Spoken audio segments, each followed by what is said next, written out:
at the top of the hour.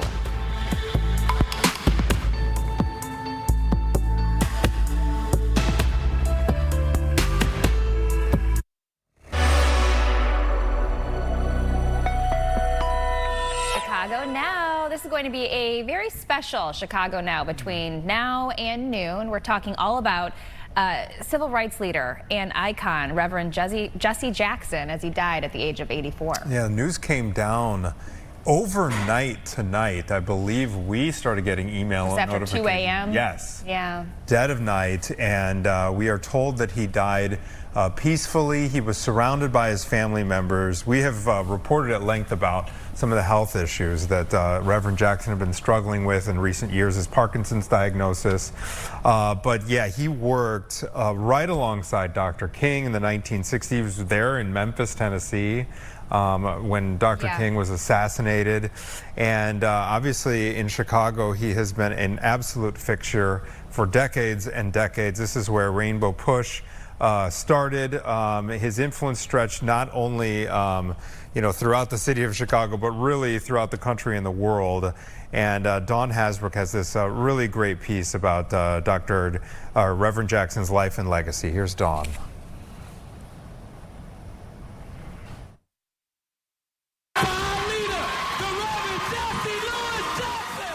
He was a civil rights leader, a politician, and community activist. Jesse Louis Jackson was born October 8, 1941 in Greenville, South Carolina.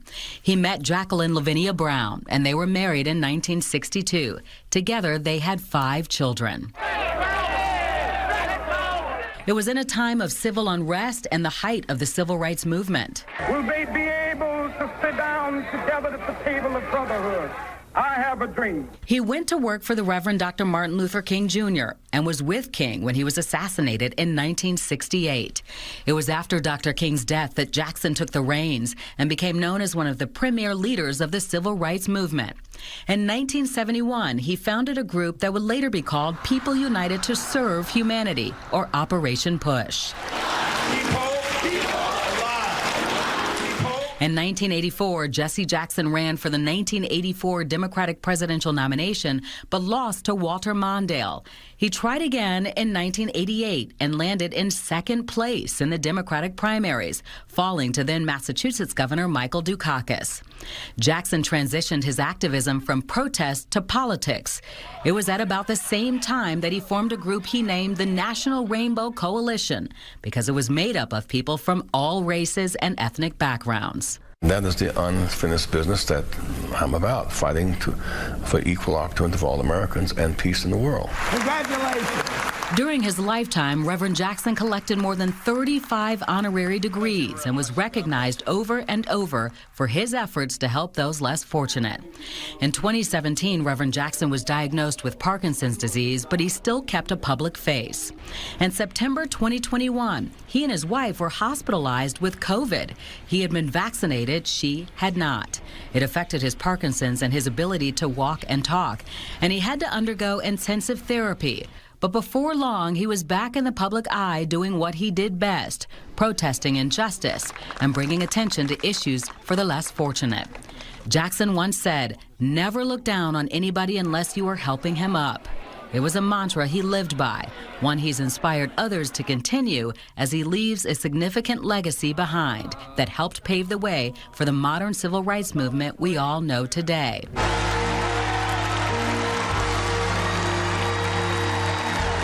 In August of 2024, the giant in the civil rights movement was honored at the Democratic National Convention in Chicago. His contributions are innumerable. His impact and his work are in both places and ways that many people don't know. I say it this way: his fingerprints are places where you might not have seen his footprints. His hands were all over so many things. Many people remember the auto bailout. Reverend Jackson was behind that. McDonald's expanding in African American communities with tons of African American owners and board seats. That's Reverend Jackson. And so many other things around the world. So glad that the DNC paused to give him his flowers that he deserves so much. And in October of 2024, the city of Chicago that he has called home since 1966 gave him the key to the city. And what a fitting way to wish Reverend Jesse Louis Jackson a very happy birthday, giving him a key to the city he is truly considered to be his home. I think it is entirely appropriate to give great men and great women flowers while they can still smell them. Use love to motivate you and obligate you to serve the human family. Young America, dream! Yes, quite the dynamic speaker. Just hearing, I remember actually as a kid, I was not old enough to really remember his presidential run in 1984, but in 1988 for sure, because my dad was a reporter here in Chicago, and so I remember him covering Jesse Jackson back in the day, and just what an amazing speaker he was. As you can imagine, everybody, tons of reaction pouring into his passing. Congressman Danny Davis is reacting as well. There's a lot of statements kind of coming in, so we're going to go through a couple of these. Here's a statement from Congressman Davis. He writes, "We are saddened, extremely saddened, to hear of the passing of Reverend Jesse Louis Jackson. Of course, we have known that he was ill for quite some time, and that ultimately it would come. Nevertheless, we were hoping that he would continue to live, but the work, the spirit, what he has meant not only to the city, the state, country, and this world will continue to live on." We're also hearing from the daughter of Dr. Martin Luther King Jr., the Reverend Bernice King. She says Jesse Jackson devoted his life to lifting people out of poverty. She says her family shares a long and meaningful history with him, and we should honor his legacy by uplifting the vulnerable. And I have to say, even just hearing Dawn's package, something that stuck out to me this morning with all of these guests that you guys were talking to this morning was his energy. So he had been diagnosed with Parkinson's, but he continued to push forward, really focusing on acts that you do, not just the words that you say. Right. So even through illness, he pushed and continued to make change. But it also made me giggle. Somebody that worked with him for 8 years said that he did start to take his health a little more seriously. He was more conscious about what he was eating his fruit, sitting in his driveway, still interacting with people. And then also the family man that he was, how he loved his wife. And every time they traveled anywhere, he would land, and it was this gentleman that I'm talking about, his job to make sure that he called his wife and checked in on his family, his loved ones. He had 5 babies. 5 kids. Alderman William Hall is who we were talking to, who worked with Reverend Jackson at Rainbow Push for that long. So he's kind of one of his top lieutenants, you might say. And that was interesting to hear. As soon as they landed, it was like, I'm getting on the phone and checking in on the family. Yeah, he said he was behind the scenes, just a total family guy. Which tracks. He had his heart and soul. This morning also, Brian's been live all morning long outside of the family home, which we're checking in with Brian now. What's the latest? What have you been hearing this morning, Brian? Well, good morning to you guys. It has definitely been a very somber morning here on the South Shore neighborhood, specifically Jackson's Park Highlands neighborhood. Here on the south side of Chicago, I'm just right outside of the home where Reverend Jesse Jackson called this place home for over 2 decades. Of course, here in Chicago is where he set up base for the Operation Rainbow Push Coalition. As Reverend Jackson was fighting for economic justice, voting rights, and opportunity for marginalized communities, not just across Chicago, but really across the entire country. Over the course of the morning, there's been a couple of people kind of trickling by to pay some of their respects. We got a chance to speak with Oliver Speller, who is a neighbor and a family friend of the Jackson family. He called Reverend Jackson a mentor and shared some of his favorite memories of spending time with Reverend Jackson. Reverend Jackson, you know, he's an iconic figure, but just a real man. Just a normal guy, normal neighbor who come by the house, eat barbecue with me when he wasn't supposed to eat barbecue. You know, his wife is like a grandmother to my children, always vigilant. Always we're here for our celebrations, prom, graduation, and just it's a family. He's just always been a strong family man and very supportive, and behind everything that our ups and our downs in our family. So just a big heart, amazing soul. You know, you would think that somebody was so iconic and so worldly that when they come home, maybe they would be a little disconnected. No, he was connected.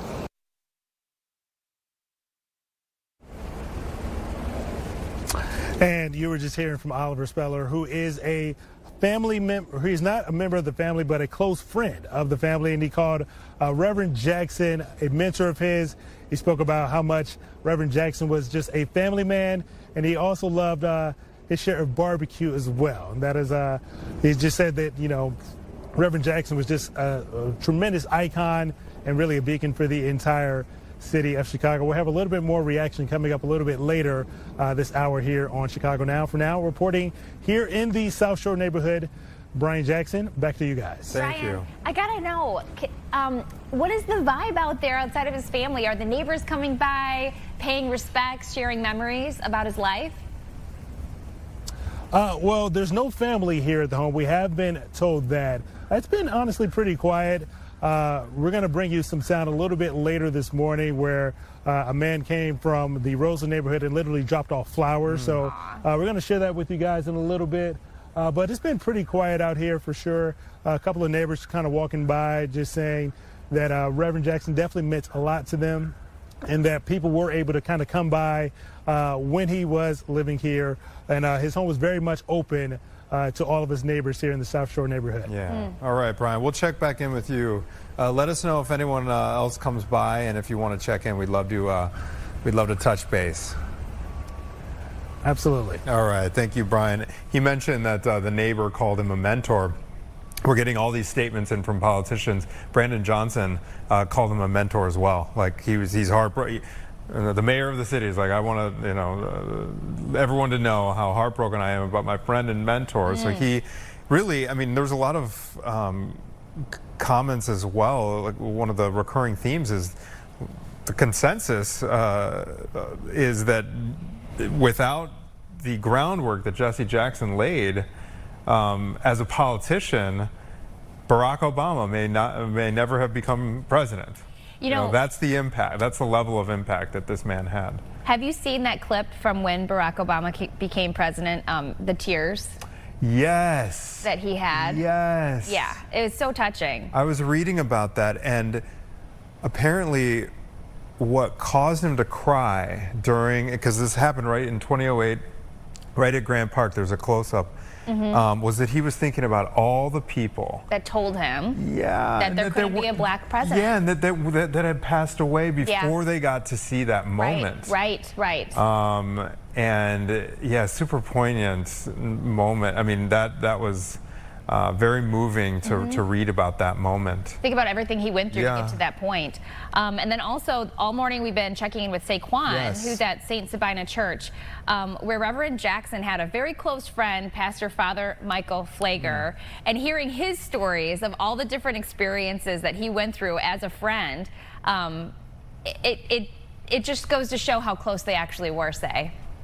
Yeah, exactly. I think you hit it right on the nail there, Caitlin. I think, you know, for Father Flannery, he was saying it meant so much to him that, you know, Reverend Jackson was able to kind of take him under his wings a little bit and mentor him and show him what it meant to fight.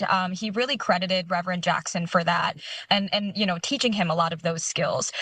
So that's basically a big part of, you know, what our conversation was about. And Caitlin, I know you also mentioned his energy as well. And that's something that Father Flannery also talked about. He always said that, you know, Reverend Jackson was a very positive person, even with this long-term battle, you know, with these health challenges that he was experiencing. He still showed up and, you know, asked the questions, how do we get, you know, how do we fight? How do we continue showing up? I mean, that never stopped for him. That was kind of his brand, right? So he continued to do that. Nothing could have stopped him. Now, Father Flannery did tell me that he actually went to go visit Reverend Jackson and his family last night. You know, they were praying together, and that was something that he says he will never forget. I think for him, that was a really special moment, obviously, right, because they have been friends for decades at this point. But also for him, it was more of a a sign of closure in a sense as well. Now, one thing that he also talked about was the fact that there aren't many Reverend Jacksons around. And something that Reverend Jackson has been very vocal about, especially recently, is youth and the next generations of advocates, of leaders, and what that will look like. And I kind of asked Father Flagler, what he thinks what will that really look like moving forward? And he couldn't necessarily give me an answer, but he did say, if you want to remember and honor him, if Reverend Jackson really does mean that much to you, keep fighting the fight that he kind of started, in a sense. Keep fighting for social justice. He actually said to me, and I said this quote a few times throughout the morning, guys, but he said, justice doesn't just happen. Justice has to be created. And that, I think, is a message that so many of us, could hear today. And even we talked about the current state of the world right now and just the division that we've been experiencing. And I think, for Father Flagler and, Reverend Jackson, I think both of them have shared ideas and beliefs that, nothing can change without that continued fight. Mm-hmm. Well, it was really great to hear from Father Flagler with your reporting all morning. We're still, correct me if I'm wrong, we're still waiting on funeral arrangements, like information about that, correct? Yes, I'm glad you asked about that, because I also had to ask about that too. Obviously, this news of his passing so recent. He's still, he was even telling me today, guys, that he's getting contacted by every single media organization you can think of, and so I think for him, he's first of all, just trying to make sure that he can take some time for himself, make sure that he's able to connect with family members right now. And then, the funeral arrangements or any sort of remembrance events will follow. But he did say a lot of people have already been reaching out to see if there's something that they can do today in this community, specifically in the Auburn Gresham neighborhood. So we'll have to see. It's very likely that something could be set up here by the end of the day. Okay. Did Father Flagler say anything about last night when he was praying with the family, if they had anything to say or anything that they wanted to share?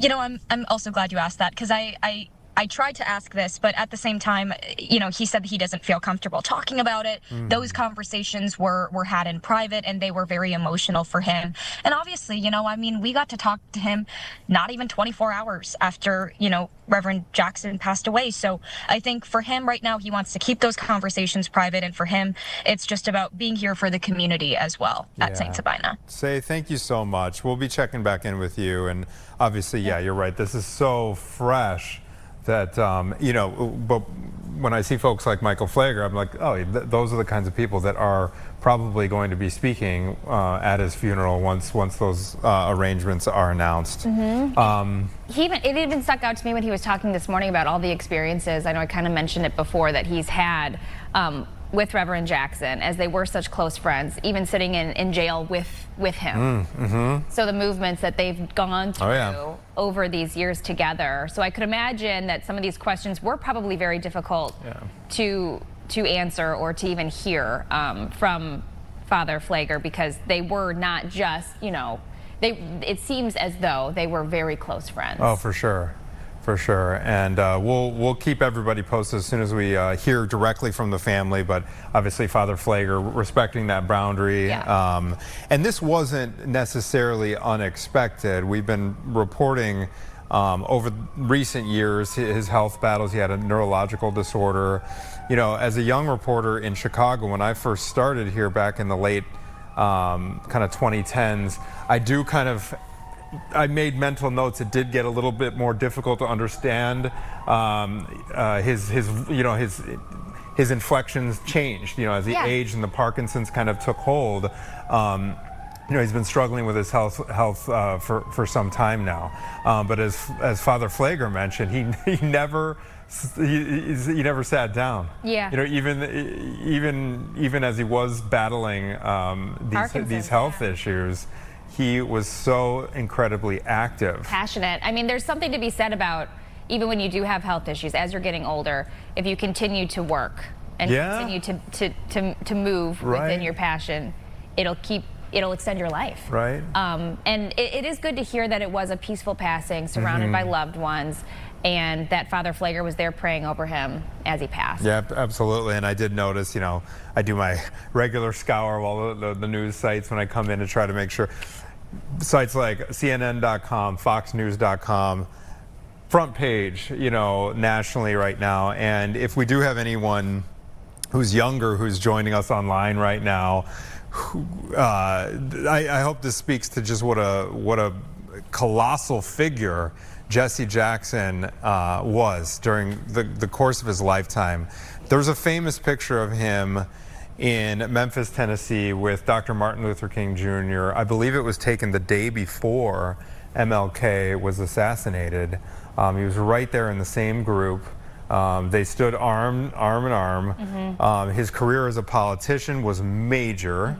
Mm-hmm. He surprised so many people back in the 1980s, narrowly losing the Democratic primary in 2 consecutive years. But he was really a global figure, and he surprised a ton of people with his political acumen too. Yeah, right. And even starting at the beginning. I mean, think about, I was reading about how when he was in high school, he was a star football player. Oh yeah, that's right. So this guy was an athlete. Then he went to college and he was an incredible student. So he's an incredibly smart man. Then he met his wife. They got married. And then he moved into, as you mentioned, politics. Yeah. He worked with Dr. Martin Luther King. Then he ran to be president. And then he moved to Chicago. And then he started the push. Mm-hmm. Just his life. He, to your point, he never sat down. He just continued to make moves. Exactly. I can't wait to talk with Mike Flannery, who used to be the political editor here for many years. He spent decades in other newsrooms around Chicago, but he reported, I don't think anyone in the city has reported on Jesse Jackson as much as Mike Flannery. He's going to be joining us a little bit later this hour. He's going to have tons of stories from kind of behind the curtain, covering both of his presidential runs and his career, not just in Chicago, but as a national figure as well. All right, we're going to take a quick break. When we come back, we're going to be joined by another person who knew Jesse Jackson very well, Reverend Michael Nabors. He's going to be joining us from Evanston with some of his thoughts and reflections about the life and career of Reverend Jesse Jackson, who passed away this morning at the age of 84. We will be right back.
Of inflammation. Welcome back. It is 10:23. So Reverend Jesse Jackson had a close relationship with many local groups and organizations, one of them being the National Association for the Advancement of Colored People, or the NAACP, excuse me. So we're talking this morning with the president of the Evanston branch, Reverend Michael Nabors. Thanks for joining us this morning, Reverend. Can you tell us about your relationship with Reverend Jackson? Well, absolutely. Thank you so much. I appreciate your having me. And I want to say that, like tens of thousands of young African-American ministers, I was absolutely amazed by Reverend Jackson when I was much younger. I think he was a real motivation for so many of us. And through my work with the Progressive National Baptist Convention, I had an opportunity to meet Reverend Jesse Jackson on any number of occasions. And I did not know then, because I was in another part of the country, that I would be coming to the Chicago area to pastor Second Baptist Church in Evanston. And one of my predecessors was Hyso Taylor. And when Jesse Jackson ran for president in 1984, he asked Hyso Taylor to take over the helm of Rainbow Coalition. And so I've had an opportunity to intersect with him often, and I've also been on the radio program of his son, Jesse Jackson Jr., on a number of occasions. Reverend Nabors, you mentioned your exposure to him as a young pastor. As a young person, what were your first memories of Reverend Jesse Jackson? Oh my goodness, I think that's a great question. I first heard the voice of Reverend Jesse Jackson before I knew anything about him. As a preteen, I heard him singing with such rhythmic and blues oratory, saying, "I am somebody." And I probably was about 11 or 12 years old when I first heard him say that in my small town of Kalamazoo. And it filled me and so many young African Americans with such hope and with such optimism. We were filled with the belief that we could be anything that we wanted to be, no matter what the world might say, no matter what history might say, no matter what we were facing in terms of discrimination and racism. Those words that he uttered so prolifically and so powerfully and so prophetically to me moved many in my generation to find ways to excel, to achieve success, to accept nothing less than the best. Can you speak to his energy? I know you just did a touch by what he was saying, but even just what he was doing, how that inspired you through the years? Yeah, so sure. When I think about the work and the incredible amount of work that he did over the years, I think about how important he has been to American culture and to our history. He represented Black culture in a wonderful way. He was able to merge the heightened inspiration of the African-American religious experience with the emergence of a powerful, youthful Black generation. In many ways, he sounded like Reverend Dr. King and Reverend Shuttlesworth and Andrew Young and Ralph Abernathy, but at the same time, he mixed it with an amazing flavor of Marvin Gaye and the Temptations and Edwin Starr and Chicago's own Curtis Mayfield. So I think he was able to put that together. And for folks in my generation, especially those in ministry, we were motivated by his power, by his style, by his sense of urgency and excellence. And I would wager to say that today we would not have an Otis Moss III if it were not for Reverend Jesse Jackson. We would not have a Reverend Reginald Sharp if it were not for Reverend Jesse Jackson. We wouldn't even have a Senator Raphael Warnock if it were not for Jesse Jackson, because of his energy, because of his intersectionality. Before that word became a part of the academy, Reverend Jackson was doing intersectionality with his work.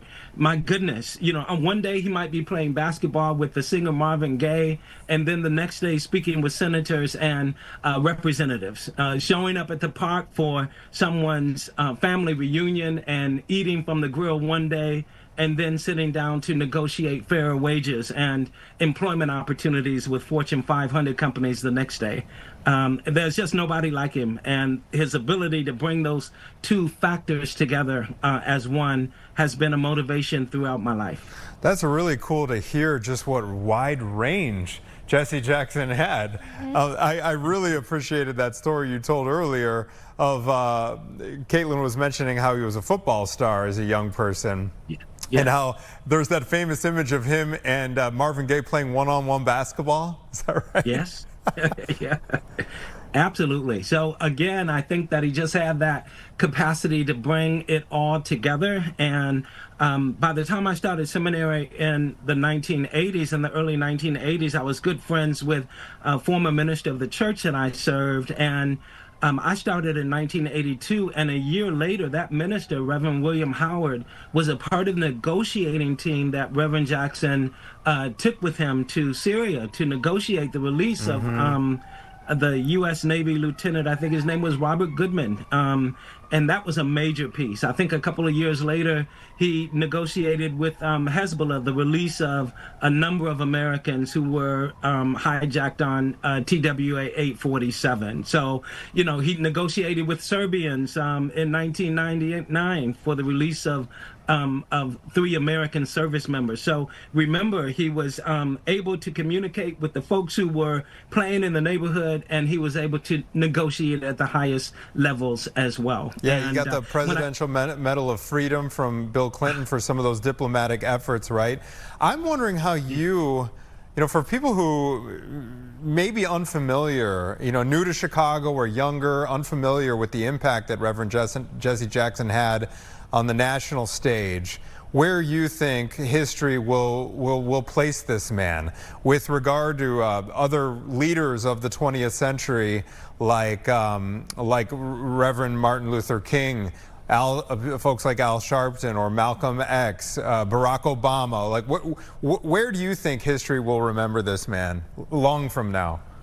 Yeah, thank you for that wonderful question. Listen, I think that he is right there at the same level as everyone that you mentioned. And if I could use a part of the oratorical wizardry that Jesse Jackson had, I would go all the way back in history. And I would say that, you know, ancient Athens had its Pericles, and Rome had its Demosthenes, and London had its Shakespeare, and Paris had its Camus, and Boston had its John F. Kennedy, and Atlanta had its Dr. King. But Chicago, the Windy City, we had our very own Reverend Jesse Jackson. And he rates and ranks as one of the best and greatest and most influential leaders of his generation. So I put him right there, not only with influential folks that made a difference in American society, but with influential folks that made a difference throughout the world as well, historically. Wow. Reverend, Wow. I have to ask, today, you know, the day after his passing, how do you think that you and others should honor his legacy moving forward? Well, I think that's the best question ever. And I think that I was listening to Father Flagler earlier, and I think that we can best represent his legacy by continuing the work that he started all the way with being a student with sit-ins in 1960 at the age of 18. We are pressed with some of the greatest challenges in our generation right now. And those challenges are threatening the very spirit of our democracy. We're fighting for the soul and the spirit of our country. And whether it's fighting against the aggression of federalization and ICE and agents and all of that, or whether it's fighting against the rollbacks that we've seen in civil rights affecting so many groups of people, not just African American, but the LGBTQ community, women, Asian Americans. So many people are struggling right now, that we honor his legacy by standing up, rolling up our shirt sleeves, and being determined that his death will not be in vain. And the work that he provided and the service that he gave will not be in vain. We are here in this generation right now to take the banner, to keep on pressing, and to demand for transformation to occur in our country. Before we let you go, we have another minute to chat here, Reverend. Many young people, actually, you don't even have to be young, but associate rainbow, okay, and the rainbow flag with the LGBTQ movement, right? Will you tell us a little bit about what the symbol of a rainbow with regard to Rainbow Push and the coalition that Reverend Jackson founded right here on the south side of Chicago, and kind of the original meaning in that time? Yeah. Jesse Jackson was really ahead of his time when he established the Rainbow Coalition. I think that he was picking up where Dr. King left off when he started the Poor People's Campaign shortly before his death. Jesse Jackson recognized beyond the shadow of a doubt that the problems that people face are not just related to color and hue, not just related to race, but they're related to this seismic differentiation between the very wealthy, a small percentage, and everybody else. And that everybody else includes every ethnicity, every race, every gender, every sexual orientation. And when he came up with Rainbow Coalition, he may not have been thinking so much about the LGBTQ community then. I wouldn't put it past him because he was so progressive, but he was thinking about all people who were suffering some form of oppression by a very small minority group of people in this country. And for that, we can be grateful because he has brought us together. And that's what's going to make the world a better place if we can figure out how to stay together and work together. So well stated, Reverend Michael Nabors. Thank you so much for your time. It's a difficult morning, and we appreciate you taking time for us and our viewers. Thank you very much. Glad to be here. Take care. Okay, you too. You too. We're going to take a quick break, and then when we come back, we're going to check back in with some of our reporters who are out in the field this morning, and they are getting reaction to the passing of Jesse Jackson at the age of 84. We'll be right back with more Chicago Now after this.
Black History Month.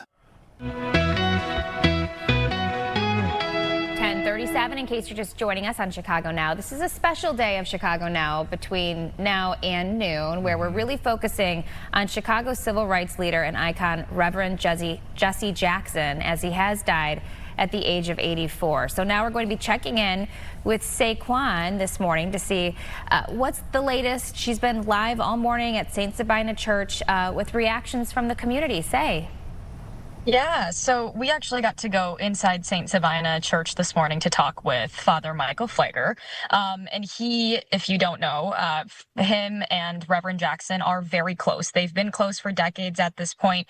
And, you know, I'm really glad that I was able to have this conversation with Father Flannry because, Anthony, I know you've been saying, you know, for the younger people, for the people who, you know, didn't really get a chance to meet him, maybe they're new to the Chicago area, that's me. I remember learning about Reverend Jackson when I was in school, too, and I think learning about what he did has a whole different meaning today. And that's exactly what Father Flagler was saying even to me this morning.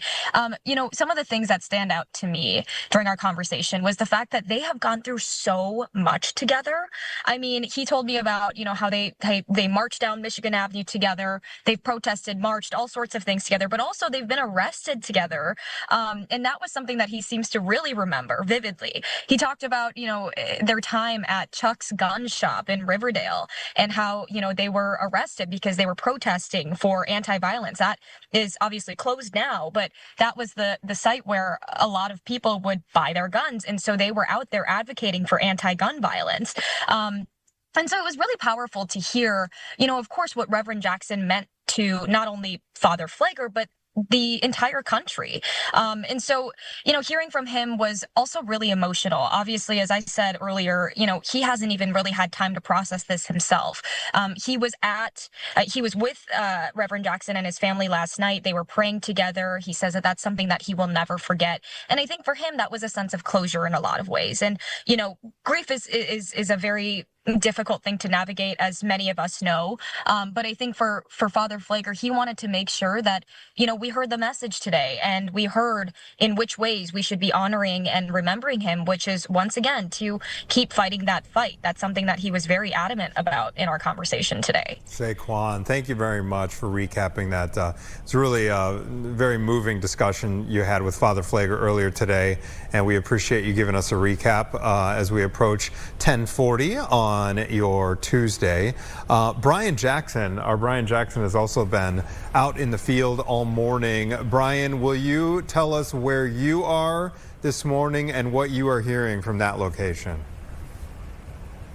Well, good morning, Anthony. I am live here on the south side of Chicago in the South Shore neighborhood, just outside of the home that Reverend Jackson called home for over 2 decades or so. Over the course of the morning, there's been various friends and friends of the family kind of stopping by to pay some of their respects. Some literally giving their flowers to Reverend Jackson, kind of dropping off flowers at different points of the morning. We got a chance to speak with Phil Vesser earlier this morning, who just felt compelled to come here to South Shore from the Roseland neighborhood just to pay his respects for Reverend Jackson. I was born in '75. I can remember like it was yesterday. His nomination for the presidency. We grew up CPS kid. We always talked about Black History Month. It was always brought up him, King, Farrakhan, Malcolm X, but Jesse Jackson stood out when he accepted the nomination. It's inspiring, considering how the 80s were.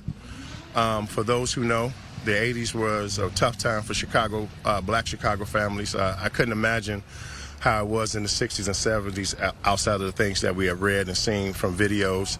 But to see a man of color risk his life to say, hey, I can be that, that was inspiring.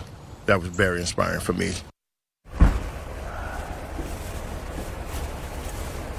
And that was Phil Vassar leaving some of his final remarks on Reverend Jackson here in the South Shore neighborhood. We're going to have much more all morning long here on Fox32Chicago.com. You can actually see getting ready to walk behind me a woman that looks like she's carrying some balloons. I believe those could be for Reverend Jackson. We're going to wait and see for a second. Looks like she's trying to see. It looks like she's getting ready to drop those off right now, right next to where some of those flowers that I was talking to you guys about. As you can see, different community members really taking the time out of their morning to come and pay some of those respects for Reverend Jackson. Back over to you guys. Oh, thank you so much, Brian. I wouldn't be surprised if that memorial just keeps growing and growing and growing. Thank you for that report on the ground. We also have Mike Flannery on the line.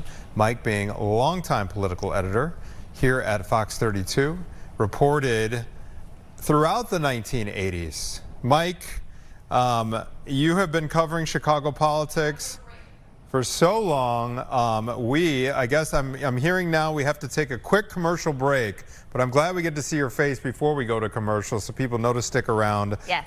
We are going to check in with former Fox Chicago political editor Mike Flannery when we come back after this short break. Stay with us.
Talk to people.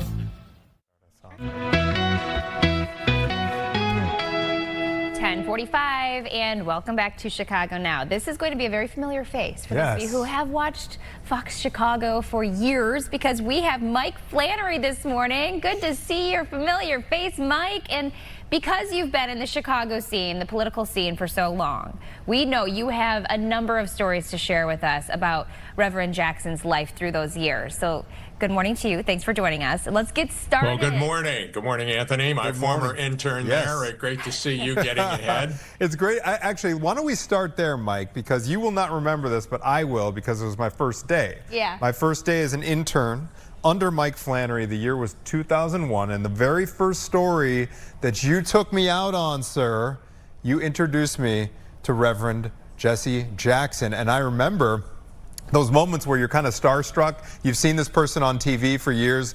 You know, I'm old enough to remember 1984 and 1988 when he ran for president. So when you introduced me as a young college kid to him, I was pretty starstruck, but it was nothing to you at the time. Well, I first met him in 1974 when I was a reporter for the Sun-Times, and I was interviewing him for a fairly big story that I was doing.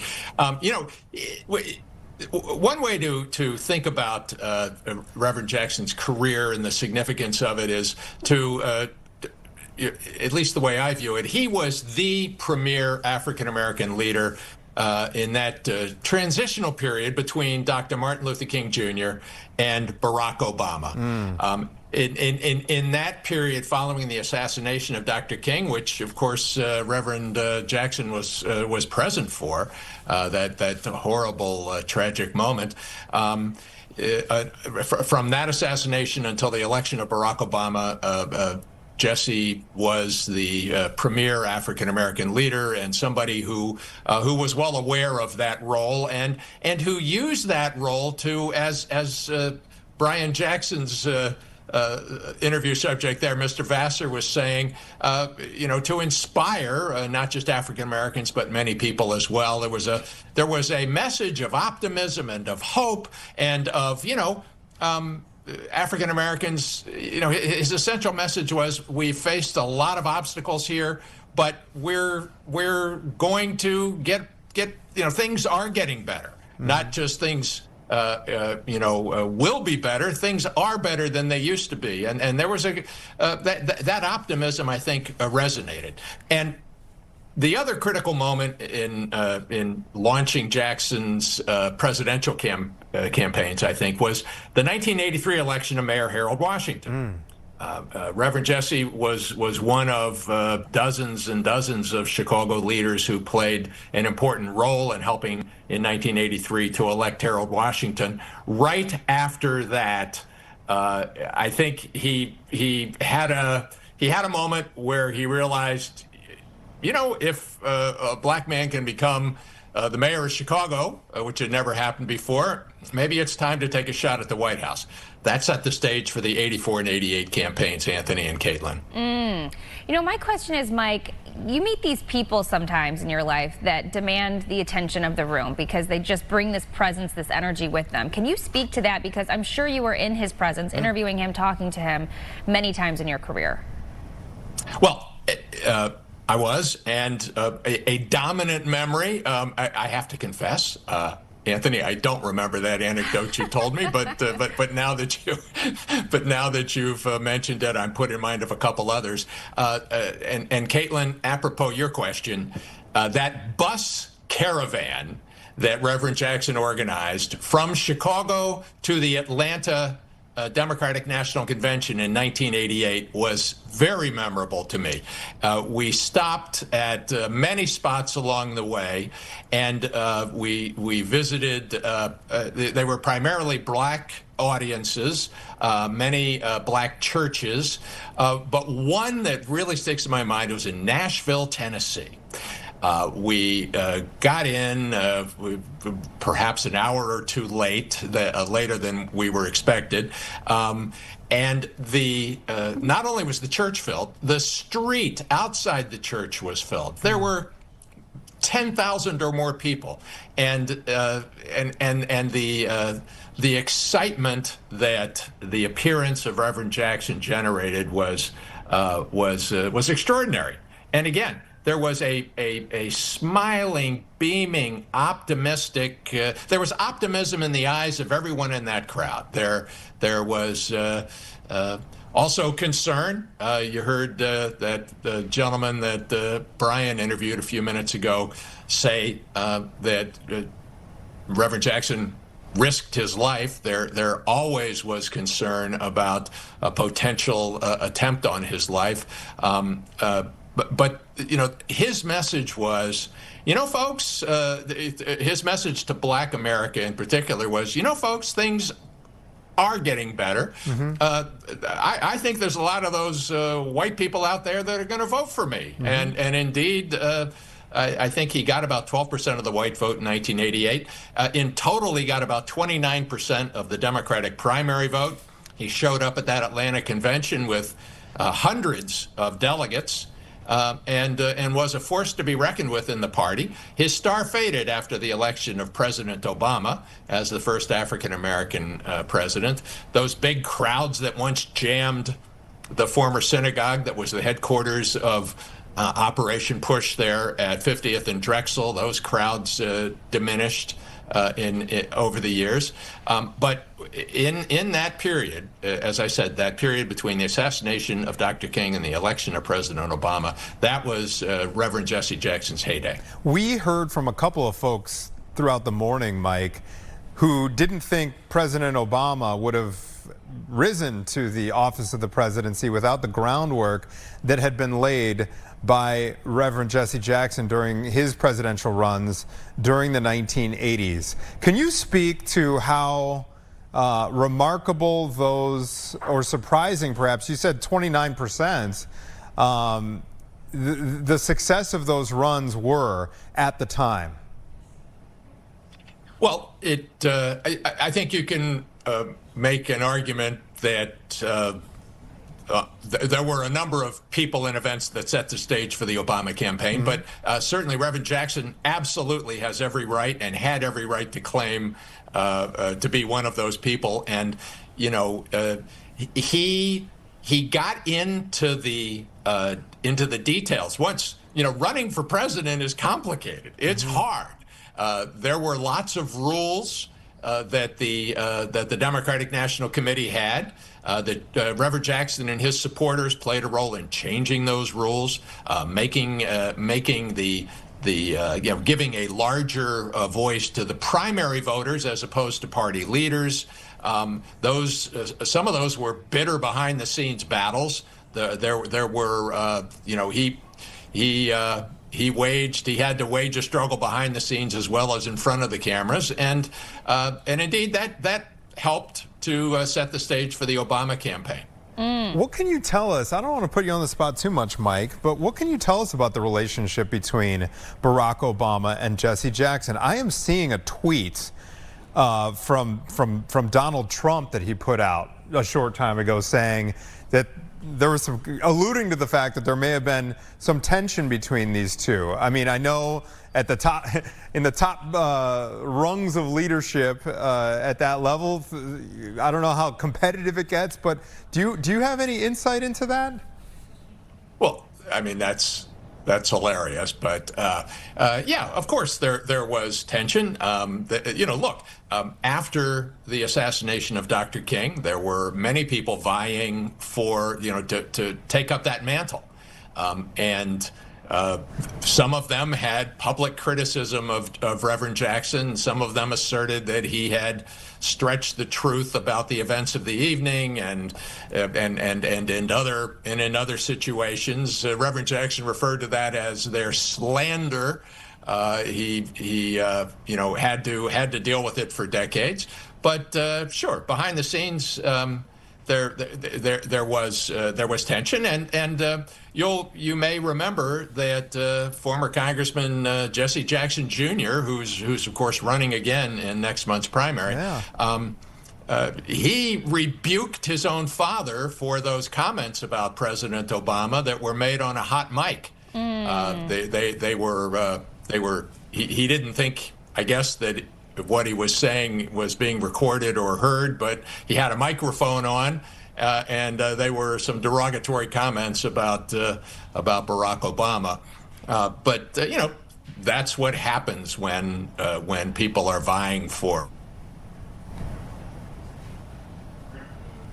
Oh, no. Your mic cut out right at the end there, Mike, but thank you for that context. Again, I'm referencing the Truth Social post that President Trump made today, alluding to that division. We appreciate your perspective, Mike. It's always fascinating to talk to you. You're kind of a walking Chicago encyclopedia. I'm wondering, before we let you go, sir, if you have any final thoughts about Reverend Jackson's legacy and just how big of a deal, perhaps for some of the younger viewers that might be joining us, how big of an imprint he has had on Chicago politics. Well, he's huge. I hope you can hear me there. Yeah, we got you back. We got you back. Okay. His influence was enormous, and remains. He remains a very consequential figure, not just in international politics, where he was active in South Africa and Haiti and Kosovo and all sorts of places around the world, and national politics, but here in Chicago, he sunk his teeth into ward and precinct level politics. He played a role in vying for getting African Americans a larger share of public government employment, and other kinds of jobs. And he's a guy who's going to be remembered, and he deserves to be. Yeah. All right. Mike Flannery, longtime political editor. So good to see you. So good to see you, sir. Thank you so much for your time this morning. Well, great to talk to you, Anthony and Caitlin. All right. It's 10:57. We're going to take a quick break. We have another hour of Chicago Now right after this. Again, we're going to spend the next hour revisiting the life and legacy of Reverend Jesse Jackson, who passed away early this morning at the age of 84. We will be right back.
Chicago.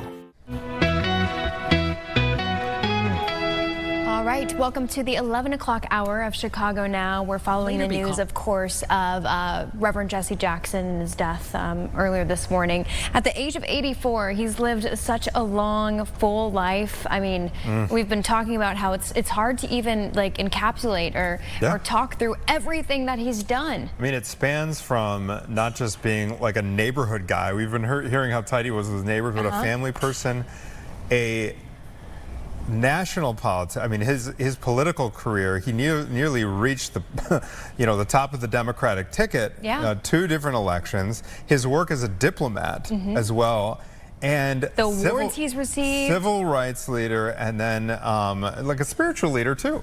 So I mean, there are so many aspects to this guy. It really is. And I was doing some research earlier this morning, just during Good Day Chicago, just seeing some more kind of just like, I shouldn't say fun facts, but facts about Reverend Jesse Jackson and how he just started so early in his life. It was like just maybe this calling right away, even through college, making his way here to Chicago, staying here and not being set on one part of, the civil rights movement. He really touched everything, especially here in the city. So, it makes sense why there's so much reaction pouring in.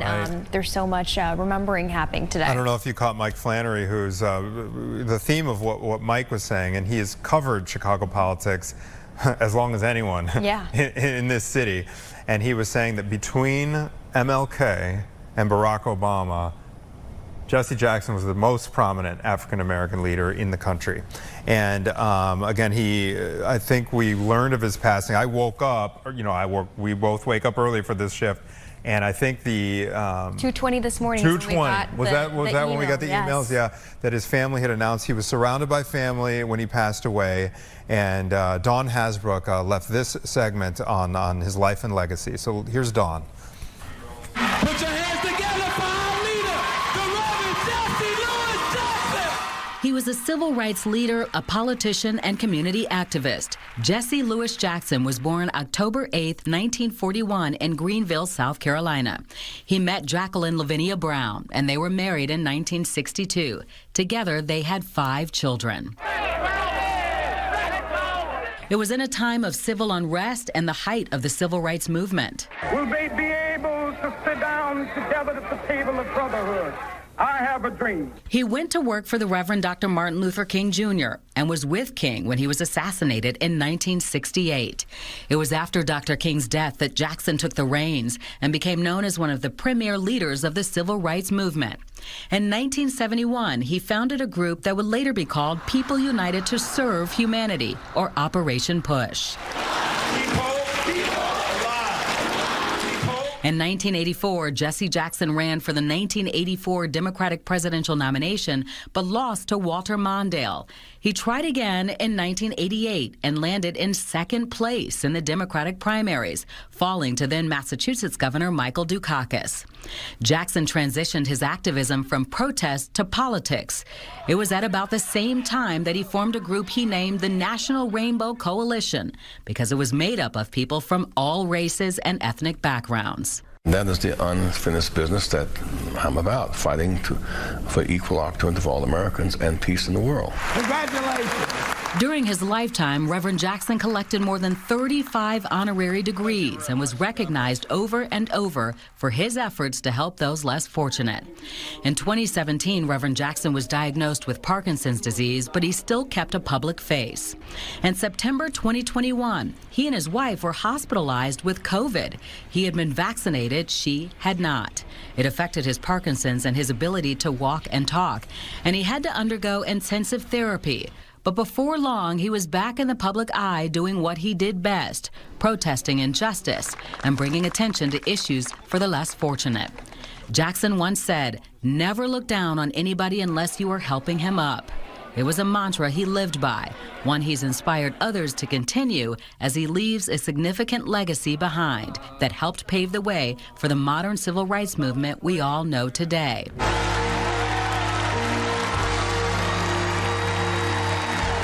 In August of 2024, the giant in the civil rights movement was honored at the Democratic National Convention in Chicago. His contributions are innumerable. His impact and his work are in both places and ways that many people don't know. You know, I say it this way: his fingerprints are places where you might not have seen his footprints. His hands were all over so many things. Many people remember the auto bailout. Reverend Jackson was behind that. McDonald's expanding in African-American communities with tons of African-American owners and board seats. That's Reverend Jackson. And so many other things around the world. So glad that the DNC paused to give him his flowers that he deserves so much. And in October of 2024, the city of Chicago that he has called home since 1966 gave him the key to the city. And what a fitting way to wish Reverend Jesse Lewis Jackson a very happy birthday, giving him a key to the city he has truly considered to be his home. I think it is entirely appropriate to give great men and great women flowers while they can still smell them.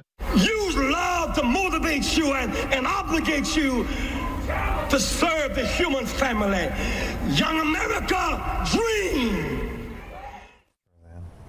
You know, you think sometimes that, unfortunately, a man like this who's made such an impact can't live forever. I know, and it was one of those things where, obviously, it sticks. It's surprising to read.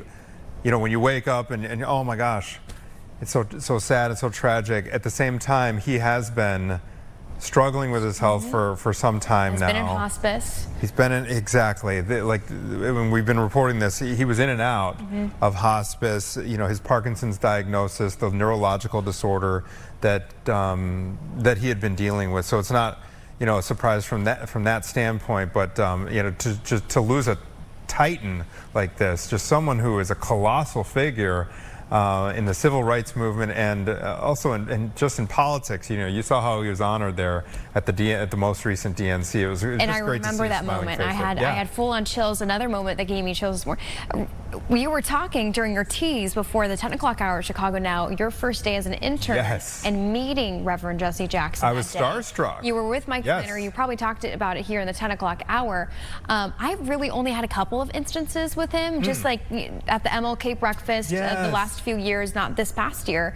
And then the last time I saw him, I think I don't know, don't quote me, but it might have been one of his last appearances was during the Juneteenth, the most recent Juneteenth Day parade. I just wish you could have heard him speak in person in his prime. You know, he had slowed down. It was getting harder and harder to understand him, right? His Parkinson's and all that, and the neurological.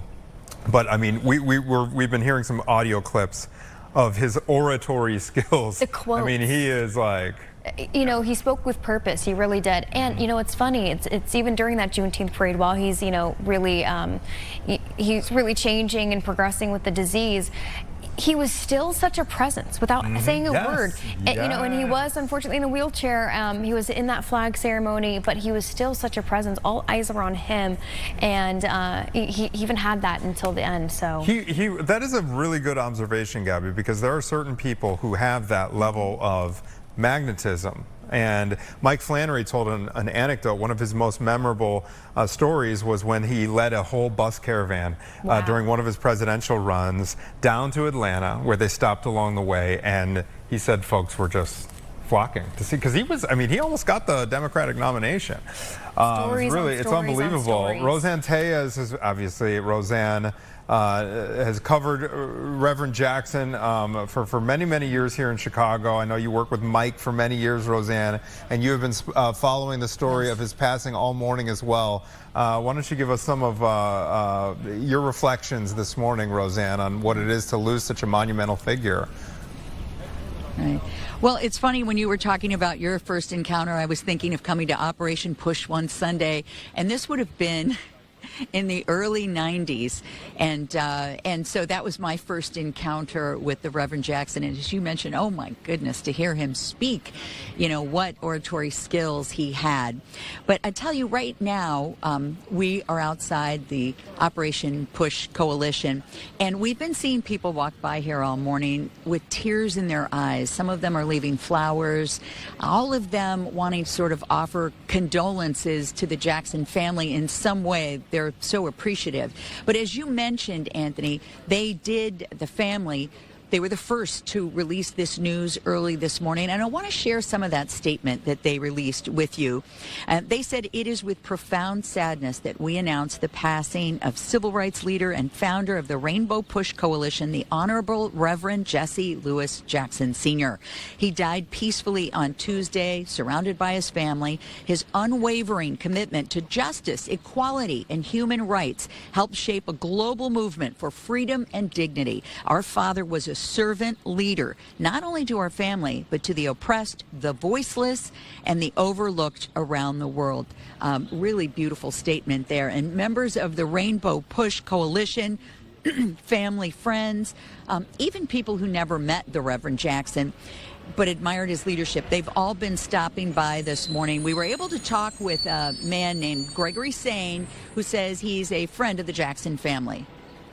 Unfortunately, we are told, Roseanne, that soundbite, we don't have it just yet. Do you mind paraphrasing what he said for us? No, not at all. He just talked about the incredible leader that he was, and he talked about those oratory skills we were just talking about, saying that was nothing short of a gift from God. You know, there were a lot of things that the Reverend Jackson, learned. He worked hard, but Mr. Sane was suggesting that this was one of those God-given gifts that he had, and that was his ability to fire up people, to reach a crowd, and to make a point. He had sharp wit, and really could fire people up. And now the focus here at Rainbow Push, they said, you know what? He would want us not only to, yes, recognize his death, but honor his life and honor that in a meaningful way. He would call people into service. And so the focus now is on getting people out to vote this year. Yeah. And so everybody is more determined than ever to carry on the mission. There's been a lot of talk about, who's going to pick up the torch. And really the hope is that everybody, we've talked to says, they want to do something to honor his legacy and get more active. All right, thank you so much, Roseanne. Yeah, what's one more question for you, Roseanne, while we have you is, is Rainbow Push open today? Do you get the impression they're going to keep their doors open so people can just gather? I know we're still waiting on, funeral arrangement announcements and that kind of thing. Right. Well, we have seen many people go in. They're open for business. They're in there working because we've seen people arrive. But, almost surprisingly, and then I realized, nobody was stopping to talk to us, and I realized they're just too emotionally shaken up to talk to the cameras, because these are people that I've known through the years that often stop at the camera.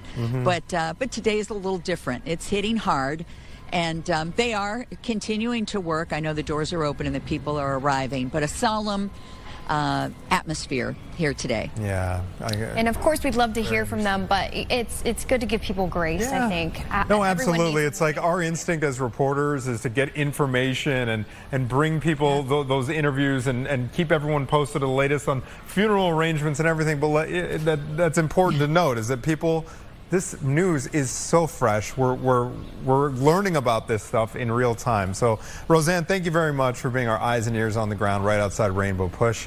She's down at 50th and Drexel. And we'll check back in with our reporters who are in the field today. We do have Saquon joining the broadcast too, as well, because Say has been over at St. Sabina Church for a majority of the morning. Had a great interview, Say, with Father Michael Flannry. Thank you for bringing that to us. I know that it was long, it's emotional, especially talking to a good friend of his. If you don't mind, though, can you break down a little bit more of what your conversation was like this morning for people who are joining us now on Chicago Now? Yeah, absolutely. Getting the chance to speak with Father Flannry this morning was, really special, especially because you guys just talked about the fact that, us as reporters, we want to try to get all this information. But for him, it hasn't even been, 24 hours since Reverend Jackson's passing. So for him to open up these doors at St. Sabina and let us in and have a little conversation with him was really special. I learned a lot in my conversation with him. It was about 10 minutes long, and he talked about some of his favorite memories with Reverend Jackson. He talked about the fact that Reverend Jackson kind of took him under his wings and, befriended him right away, kind of served as a mentor almost. He talked about the fact that Reverend Jackson kind of taught him how to fight. And I think that was something worth highlighting too. They've been through so much together, you guys, over the decades, as we know. They have marched together, they've protested together, they've put on many, all sorts of events related to social justice together. They've even been arrested together. And so these are some of the memories that he was talking about today when I asked him, how do you remember Reverend Jackson as someone who was so close to him? Because we only got to see part of what he did, which is a lot, right? We talked about that, but for him, it's so much deeper because they were such close friends. One thing he said to me too was, if people are looking for ways to remember him and honor him, it's by fighting the fight that he, in a sense, started. Keep fighting for social justice. And he said a quote to me today that, kind of struck me in a way that I won't forget, and it was, justice doesn't just happen, justice is created. And I think that is a message that Reverend Jackson has been kind of pushing out there during his time, being such an advocate, being such a vocal leader in this fight. So it was really powerful to hear from him. And of course, once again, it's been very emotional. He talked about the fact that he visited Reverend Jackson yesterday, and he was with his family yesterday. They were all praying together. He said that is something he will never forget. But as you can imagine, very emotional. I was actually just inside the church here just to scope out what's going on. There were a lot of members in there already this morning. I haven't seen them personally get here, but a lot of people just kind of working around right now. Everyone's talking amongst each other. So definitely a big, heavy day here in this community. And one of the neighbors I walked in with actually at the church was saying, we lost a really great man today. And I think that, once again, is a message that resonates with so many people, especially here in this neighborhood specifically. All right, Saquon, thank you very much for that report and bringing us a recap of your discussion with Father Michael Flannry. We appreciate your reporting, and we'll be checking back in. Thank you so much. Thanks, guys. Thank you, Say. It just occurred to me, in our effort to expedite info to everybody, is just how big of a venue they're going to need. Whether there's a public Anthony, I was thinking memorial this right? morning. I mean, hundreds of thousands of people. I'm guessing. I mean, if you think about, he's touched everything right there. And then people, of course, all over the country too, all over. I mean, the world really are probably going to be flooding to Chicago to remember him in the coming days. So we will definitely be keeping you updated on what the plans are for. Do they do it at one of these big arenas, and do they have a private thing? Do they have So we'll sort through all that. Everything is so fresh right now. But if you are just joining us, yes, after a long battle with Parkinson's and a neurological disorder, he passed away it was announced just after 2 a.m. This morning. But it sounds like, based on the fact that Father Flannry visited yesterday, I'm guessing that it was clear that this was imminent for at least the last 24 hours. And so probably some of his closest friends and family members gathered. And one of the things that is heartening to report is that he was surrounded by family. We have been, at the time of his passing, we've been reporting William Hall, Alderman Hall, said that because they had worked together for 8 years at Rainbow Push, he stressed just how strong of a family man Jesse Jackson was. And that's not, we kind of know that, but that's not necessarily the side of Jesse Jackson that he showed. To know the details. Exactly. And he said that, as soon as they would land anywhere, whether it was domestic or overseas, he'd get on the phone. And he went to bat for his family, called his wife all the time. And so it's good that he was surrounded by them when he passed today. It's a beautiful thing. Having that probably tight circle with the family last night, but also, spiritually he's connected with a lot of people who have been thinking about him during this time. And obviously some reaction is pouring in, including Congressman Danny Davis. He shared a statement this morning saying in part, we are saddened, extremely saddened to hear of the passing of Reverend Jesse Louis Jackson. Of course, we have known that he was ill for quite some time and that ultimately it would come.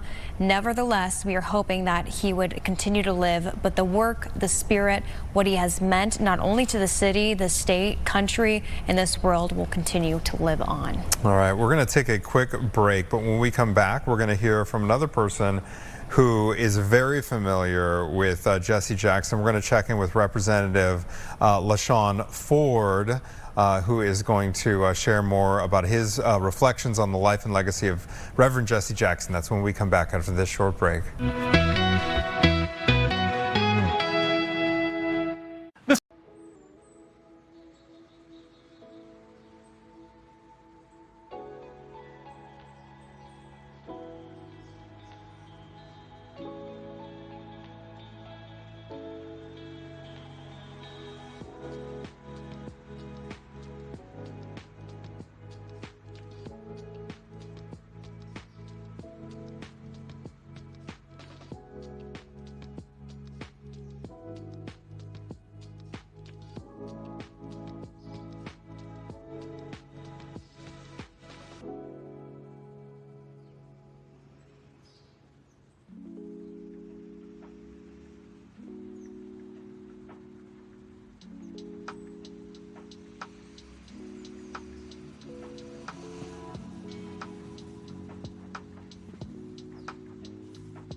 Welcome back to Chicago Now. As we've been talking, we know that Reverend Jesse Jackson had a lot of friends, a lot of people who, thought of him with well wishes, with countless people, state, local leaders, you name it. But one being State Rep LaShawn Ford, who is joining us via Zoom this morning. Thank you so much, Mr. Ford, for joining us. We know that you had a close relationship with Jesse Jackson.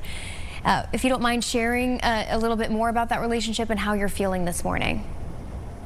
Well, I tell you, the world is better because Reverend Jackson lived, and not just the black community, but all people that believe in justice and equality had a place at Operation Push to organize and meet. What's so amazing about Reverend Jackson is that he believed in a rainbow push. And that wasn't just words. He believed in fighting for everyone, regardless to the color of your skin. He believed that everyone in this world deserved to be treated fairly and with dignity. And so I think if he should be remembered, he should be remembered that he was for all humanity. And we're grateful that he lived. And it gave us a place not only at the Operation Push on the South Side on Saturdays, but throughout the week. And he opened up the airwaves on the radio to give us an opportunity to speak. And that was amazing, and we should all be grateful. And we should honor him by registering to vote and having the greatest turnout in American history when it comes to voting this election. Yeah, he for sure wanted that. Representative Ford, let's get your first memory. I asked this of one of our previous interviewees, but I'm curious to get your first memories, your first recollections, perhaps as a boy, of Reverend Jesse Jackson. That was nervous because he is someone that I read about in school, and to see him up close and personal, it was a nervous type of feeling because he's a big figure, and he's someone that you not often get to read about, someone that contributes so much to society and then be in his presence. So it's really amazing. And he treated me and my family well, and he taught us so much. You know what's amazing? You know how you tell people that if someone is bothering you and you're in trouble, I'm going to go tell my big brother. I'm going to go tell my daddy. Yeah. Well, Jesse Jackson was the big brother, the daddy for civil rights. And we knew that we had a garter of justice, and that if something was wrong in our country, in our society, that we can always go to Reverend Jesse Jackson. And the people in the world knew that there was a garter of justice out there that they had to deal with if they did not respond properly. And so that's a big loss that the world will have, because you had to have, and you must have, someone that people recognize is someone that's going to stand in the face of injustice, and that people would be afraid to actually ignore. And Jesse Jackson, Reverend Jesse Jackson, was someone that people knew that when he was called and he showed up, that things were changed. And guess what? They were changed before he got there. When they knew that Reverend Jesse Jackson was going to be a part of it, I believe that people in the rooms started changing before he even made any statements. And so we need to pray that his void is spread out amongst all of us, that we all pick up some of his legacy and fight for justice everywhere. He was the progressive of all progressive policies and fights. You know, you mentioned something I was just going to ask you about, is that we've been hearing a lot that, you know, there's not just one person who can really fill his shoes. It's just he spans too much, and he really had a gift. What can people do to, you know, step up a little bit more? Is it lawmakers like yourself who are going to push to do more now that he, you know, has passed, or is it everyday people who can do a little bit more? It's everyday people that have to get up and remember that Jesse Jackson fought for their right to vote. It seems so small, but it's a big deal. I mean, everyone that's not registered to vote should go out and register to vote today. And they should be prepared to vote when the next election comes. And, you know, Jesse Jackson not only spoke about hope, but he gave us hope through his work, his deeds, his actions. He showed us how to win. He showed us how to stand up against injustice. Some people talk about you got to have hope, but he showed us how to have hope and how to use that to actually win. State Rep Ford, how do you think Reverend Jackson shaped political opportunities for folks such as yourself on the local level here? You know, we saw Mayor Johnson just a short time ago refer to him as one of his mentors. You know, he ran for president after Harold Washington was elected mayor, as Mike Flannery pointed out. Some folks have said this morning that they don't believe that President Obama would have been elected had it not been for the groundwork that Reverend Jackson laid during the 1980s during his presidential campaigns. So how do you think Reverend Jackson really shaped opportunities for black leadership on the local and national level? I mean, he actually made it possible for us to believe that we can be elected and fight for injustice. I mean, that's what I see in my role as a state representative. I see it as someone like Jesse Jackson not only showed us how to use organized efforts, the streets and the community and politics together.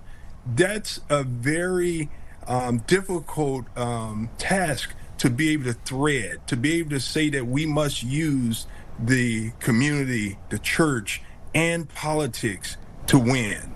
And he showed us how to get people elected that will listen to the people and that will fight for the people.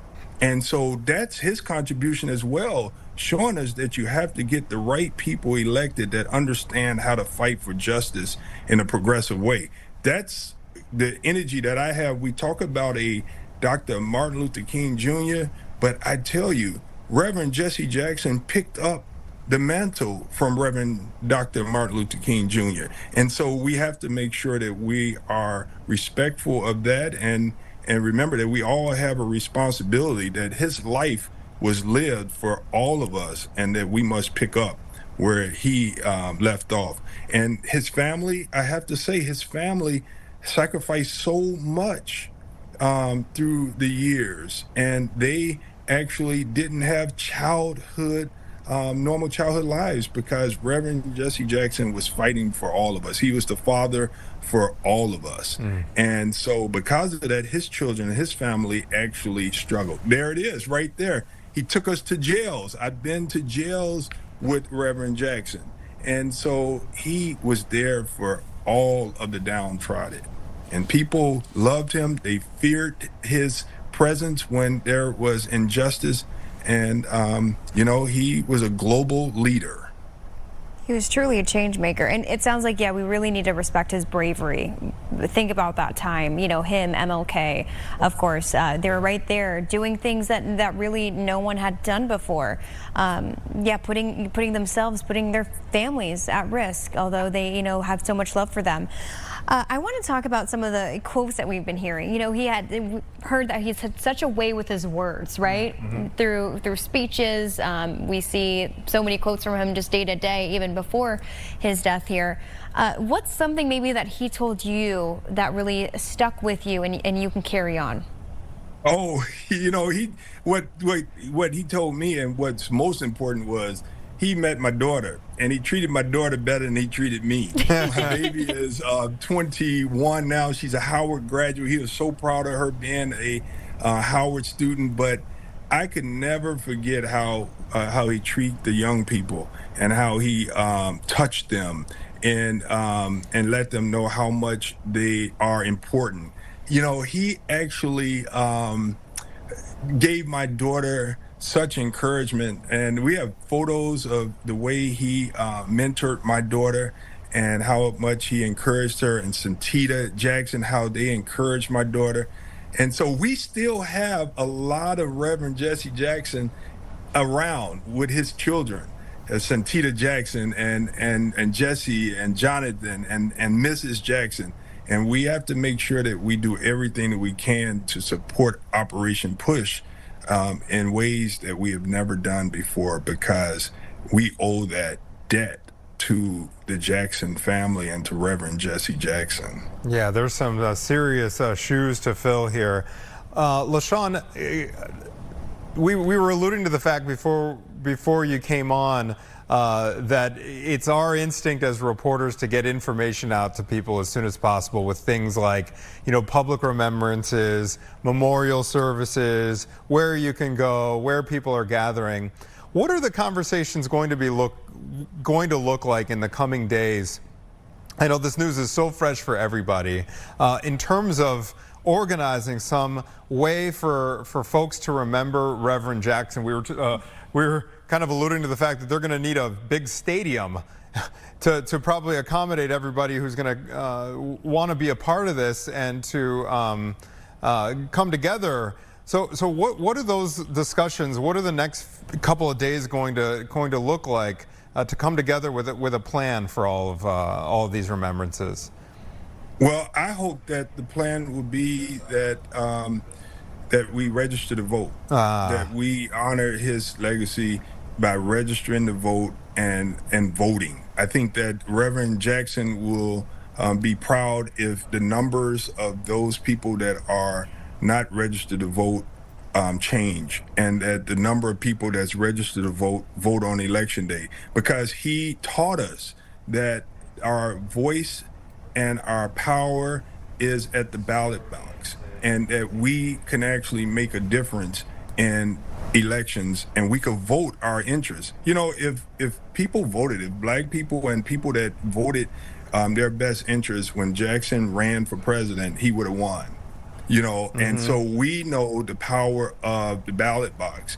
And I think the message has to be that we're going to do it for Reverend Jackson. We're going to register to vote, and we're going to vote.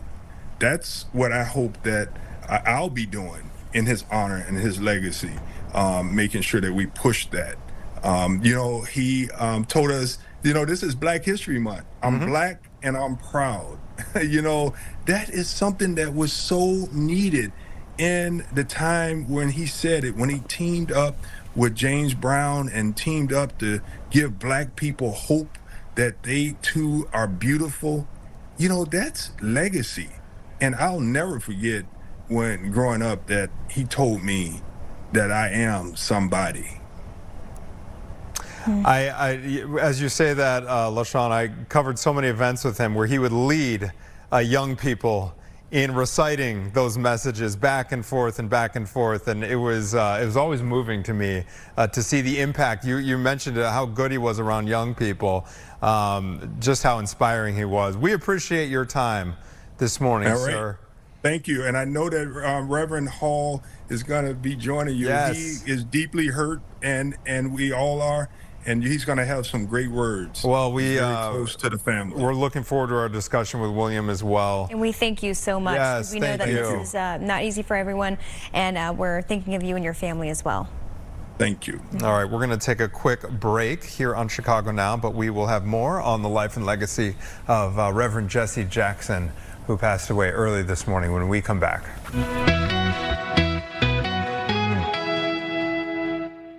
The social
on Fox.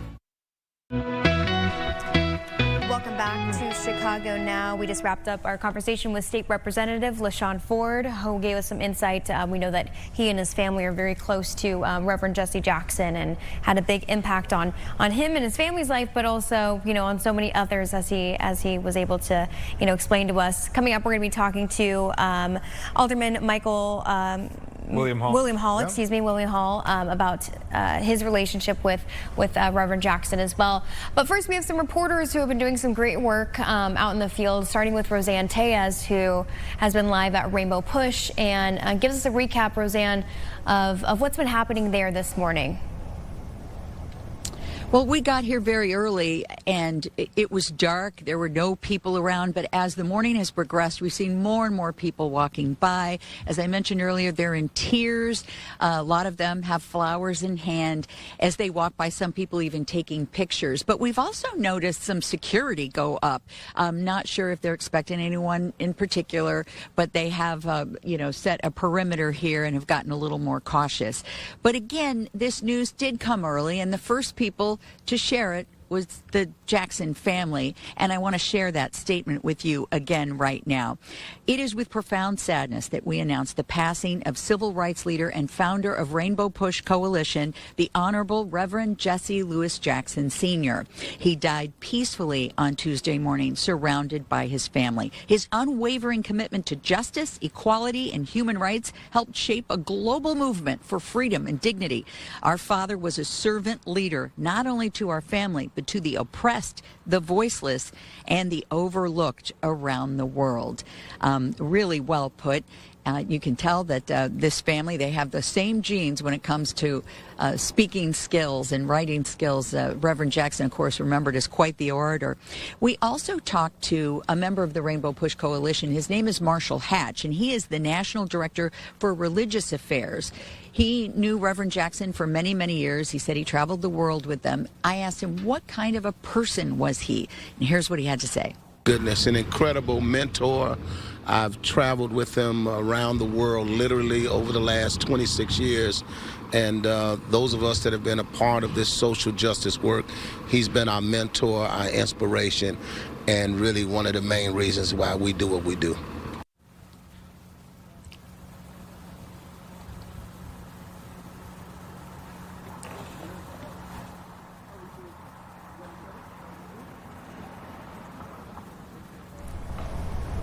Roseanne, we just heard that clip of your interview, and if you can set the scene as well for what is happening at Rainbow Push. Have you seen a lot of foot traffic there this morning, people going in and out?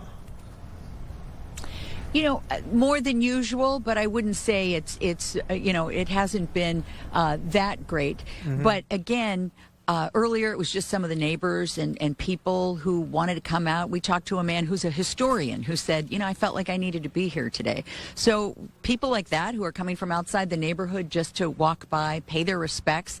And then there are the people who work here, and they are showing up today. But as we discussed a little while ago, many of them not in the mood to talk. People who would otherwise love to go on and on about the Reverend Jesse Jackson, a little too upset this morning. So work goes on inside, and you know, in the spirit of the Reverend Jackson, they're always thinking of other people. I mean, they even brought us coffee outside the building. It's just a trademark of Operation Rainbow Push. Thinking of others, they're continuing their work, and I think I mentioned to you also they're focusing on getting out the vote. Yes. They said that's what Reverend Jackson would want them to be doing right now. Roseanne Tejas, thank you so much for that update. That echoes exactly what LaShawn Ford said. Exactly. I said, hey, how do we fill his shoes? How do you think he is going to be remembered? He goes, get out and vote. Get out and vote. Register to vote. Go and vote. Yes. Thank you so much, Roseanne. We appreciate your time. All right. Let's check back in with Saquon, who is standing by as well. And say, you situated yourself outside of St. Sabina Church this morning. Tell us a little bit about the conversation that you had a little earlier with Reverend Michael Flannry. Yeah, Father Michael Flannry is just a wonderful person. And as I talked about earlier in the morning, it's like, you know, for him to kind of open up the doors here at St. Sabina and let us have this conversation with him, you know, not even 24 hours after the news of his passing, of Reverend Jackson's passing, was a really special moment. And I, you know, obviously we appreciated that a lot because he was so close with Reverend Jackson, and you know, he got to see sides of Reverend Jackson that maybe not many of us did get to. You know, as I've been saying, he just talked about the fact that, you know, they did everything together, and, you know, they marched down Michigan Avenue together. They have been arrested together. And so when you think about, you know, the decades of them working together, it's just, for me, I guess it was a learning experience too, you know, just to hear about those experiences that they've gone through together. You know, he's taking this really hard. And as we know, you know, he visited Reverend Jackson last night and his family, and he was telling me that they all prayed together, and that's a moment that he will never forget. But, you know, this news is very heavy. In fact, when I was walking into St. Sabina earlier this morning, a guy here who lives in this neighborhood was just asking what we were doing here, pretty standard, right? But he was saying, you know, we lost a really great man today, and I think that speaks volumes. You know, and that's exactly what Father Flagler has been saying all day. He kept talking about the fact that if you really do want to remember and honor Reverend Jackson, it's by continuing to fight that fight, continuing to fight for social justice, continuing to fight for what's right. And it was really powerful to hear that. And he also said to me, justice doesn't just happen, justice is created, which is a message that I think, Reverend Jackson really pushed out there as well. You think about the long-term health battles that Reverend Jackson experienced and was going through for quite some time. And I asked Father Flagler about this. Obviously, when I think of Reverend Jackson, I think of that phrase that became so symbolic and powerful, keep hope alive.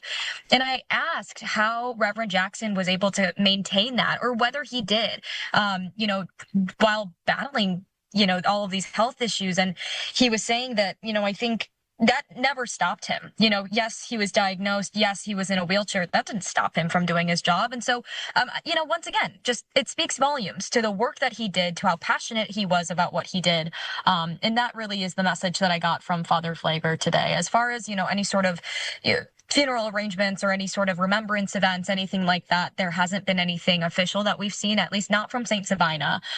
He did say there was a ton of people, as you can imagine, reaching out to him right now. A lot of people in the community seems like they are wanting to get involved and try to set up an event if they have that possibility. But, as far as right now goes, there's nothing planned, at least, again, for now. Hey, thank you so much for that recap. We appreciate your reporting this morning. Thank you. Yeah, thanks, guys. All right, we're going to take a quick break. When we come back, we're going to speak with another person who worked side by side with Reverend Jackson for many years at Rainbow Push, 6th Ward Alderman William Hall, when we come back after this short break.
Injury Law Firm.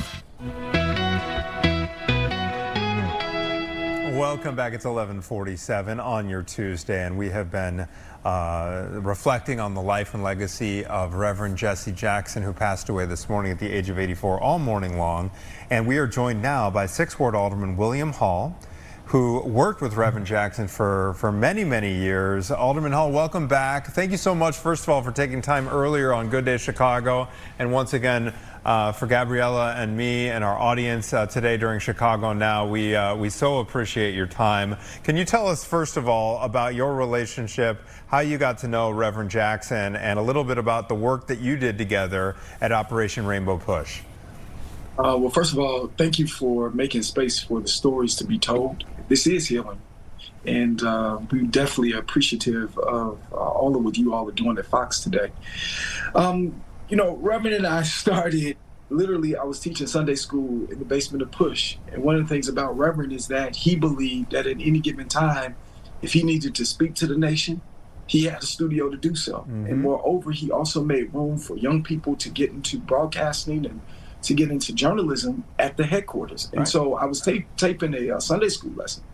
And I come out the studio, and Dr. Jeanette Wilson looked at me, and Reverend was walking down the hall. And Reverend is a big man, 6 foot something, for real. And Reverend Wilson says to me in front of Reverend, he's going to be our new person. I didn't know what person I was. I didn't know what role I was going to fulfill. But working with Reverend Jackson, anybody that ever worked with him as duties assigned is 99% of the time what your job description is working at Push. And you know, I came back literally on Saturday morning to open up the broadcast. I had on a V-neck shirt, and he looks at me and he says, "You can already talk to the nation, not Miami Vice. Go home." Oh, no. So I had from 8:30 to 9:30 to go home, put on some clothes, came back, and from there we traveled the world together. He offered me the position to be his field director and his travel aide, of which only paid $32,000, and for a young man with a whole lot of college debt, grad school debt, I said, "Reverend, I can't afford to, I got to pay these bills in debt." And he looks at me, he says, "Fine." About 2 weeks later, he calls me and he says, "Come back, I want to talk to you." And then he slides across the table. It was not much more, trust me, he didn't offer much more money, but he offered me this. He said, "If you work with me, you will be like a fish thrown into the ocean." And that was literally the moment that I knew that life was going to change for me. And he took me across the world. There wasn't an ocean we didn't cross. And every continent except for Australia. And I met presidents, I met kings. I sat at the kids' table watching him make grown decisions for the future, for our nation. Truly the humble, compassionate man that people speak of, it really is real. He did 10 times more than what cameras ever saw, and cared 10 times more than whatever would be said in the pages of history. And I'm just grateful that I got a master class of compassionate leadership. You know what? You are rich in experience, and I already know, Mr. Hall, that you were carrying on his legacy very, very well already, and he is very proud of you. You make me emotional seeing all the emotion and then some of the stories that you're telling. How have you been this morning after hearing this? I know, he has been sick, and so maybe we saw this day coming very soon. But still, did it come to as a shock to you? When my father died, this is a true story. So my dad dies, we have the funeral on Saturday. So Friday was the family hour. We at Rainer Funeral Home. And I look up and there's Rev. And I'm just wrecked. And he asked me this question. He says, "Does it hurt or are you in pain?" And I said, "This hurts." And he says, "Good. Because if you were in pain, that means you're living in guilt." And that's the type of fatherly relationship. He gave me advice on how to be a father, not just verbally, but also he showed me whenever we would land, what country, what city, the first order of business, we'll get my wife on the phone. Because Reverend had a flip phone. So up until the end, Rev was still on the flip phone. Now, I don't know how he still had a flip phone in spite of all of the technology, but whenever he landed, first order of business was to make contact with his wife. I remember many a times get Jonathan on the phone, get Junior on the phone, get Santita on the phone to, share with them this insight. It wasn't a stage that he didn't want his daughter to sing. That's Santita I'm talking about. And many a trips, whether it was a road trip from Atlanta to South Carolina because we worked late and wasn't any airlines that would fly us, he would give me just life advice about what to be as a man and as a father. And he told me these little riddles that, for example, he would say to me, "An eagle can only get bit by a snake is if it stopped flying high and it walks on the ground." And he looked at me in that moment and said, "We'll always keep a standard about you so that you don't get bit by snakes. Fly in a way that lifts people and don't be in the gutter and keeping people down or walking amongst the ground. And it was just those little nuggets that he would give to me randomly. And, you know, being able to see what compassion and work ethic look like was something that, you know, cameras, there's only so many photos you can take with someone or so many photos you would be able to see with him in it. The best moments are always in my heart. And, you know, when I saw him for the last time, which was, you know, the time in which the world thought it was the end of the road, while in the room, I just rubbed his hands. He didn't have words to say. And he gave me that look and he gave me the smile. And I knew then that essentially he was proud. Mm-hmm. And yeah. Thank you so much for sharing that. Having traveled with him all around the world, William, can you tell, and you mentioned that the cameras can only capture so much, but we've been talking about all the different hats that he wore through his life: civil rights, diplomacy, he was a political figure, he was a spiritual father for so many people. How did folks react to him? There are certain individuals who have a certain level of magnetism that can't be really taught. You either have it or you don't. Right. Will you give us your impression of how the world responded to him, not just here in Chicago, but around the globe? You know, the celebrity of Reverend was because he was a true servant.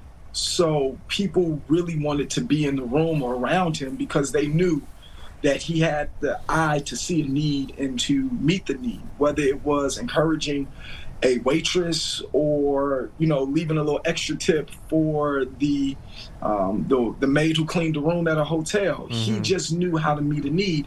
And, you know, I say this, I've never seen someone with such a magnitude rock star type of power. When we went to Africa, for example, my first time I went to Africa, again, I'm fulfilling an assignment. I'm young, right. I'm fervent. And the first time we went to Africa, it literally goes like this. I went to bed. I told a friend, I said, I've never been to Africa. And so I get a call from a block number, and it was 5 a.m, and it was Reverend Jackson. He said, buddy, do you have a passport? I said, yes, Reverend. He said, tomorrow we're going to be in Africa. I'm like, tomorrow? What? And I couldn't fathom the idea. I'm going to the inauguration of the Kenya president, Kenyatta. Oh, wow. He was, and so when I tell you, when we landed, I've been fortunately in the president's motorcade, President Obama. Yeah, I've never seen motorcade like this. I mean, literally everywhere we went, it was literally motorcade after motorcade that was provided for him because that's just how many people wanted to touch him. He received more love abroad than he did at home, wow. Which is fulfillment of scripture that, you know, you won't get rest and respect in your own home. And Chicago indeed loves Reverend, but the world had a way of gravitating to him like none other. And the thing about Reverend is that he never got caught up in the celebrity of the assignment, never got caught up in the mission, never got caught up in the mayhem. He was always mission driven. And when I went to Africa, I never forget that first time I on the plane, wow. Got on some cargo pants and just a t-shirt, and he looks at me, and before we get off the plane, he says, you're getting ready to meet a king, and you're dressed very inappropriate. That seems to be a recurring theme. Go change. Right. Alderman Hall, we are out of time, so unfortunately we have to leave the conversation there. We got a hard out at 11:58. Thank you so much. Thank you. And we are so sorry for your loss, and we'll be in touch in the coming days and weeks as we figure out funeral arrangements and everything like that. But we appreciate your time, and we are so sorry for your own loss. Thank you so much, you all. All right. William Hall, 6th Ward Alderman. Gabby, thank you. And we thank our reporters in the field for their coverage today. Sad day in Chicago, and we're going to have the very latest on the passing of Reverend Jesse Jackson coming up on the noon news. We'll see you back here tomorrow.